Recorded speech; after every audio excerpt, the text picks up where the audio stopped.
go and do a fun little thing called capitaltrades.com.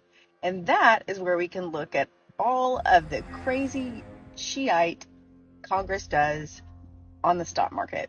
They buy and sell, and it's very interesting. You should see these. Like, for instance, Dan Crenshaw. He's a Republican out of Texas, and he was pretty vocal in the hearing on Thursday. Looks like you bought some Meta stock in December. You've got some Google stock, some Amazon, some Apple. You know what's awesome is that we can see anytime you buy and sell. And if we have some extra time on our hands, like maybe we don't have our favorite app to speak on, then we could take that extra time and look at the shady crap you're doing. How about Susan Delbene? She has an enormous amount of wealth being traded. $150 million plus is being traded. And she recently sold some Washington King County municipal security stocks.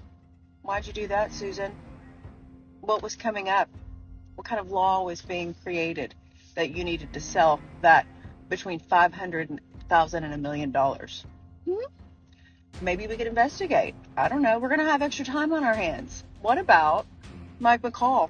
He has a $450 million bundle of wealth going on this trade. Again, this is at capitaltrade.com. You can see all this for free, public information. But back March 23rd, he bought some Conoco shares. What's going on with that?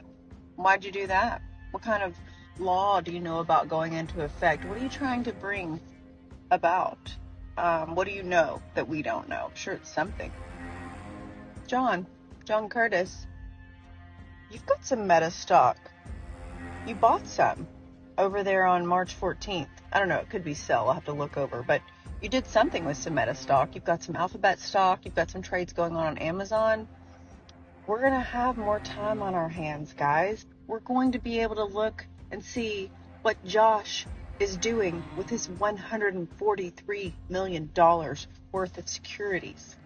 He last traded on February 28th.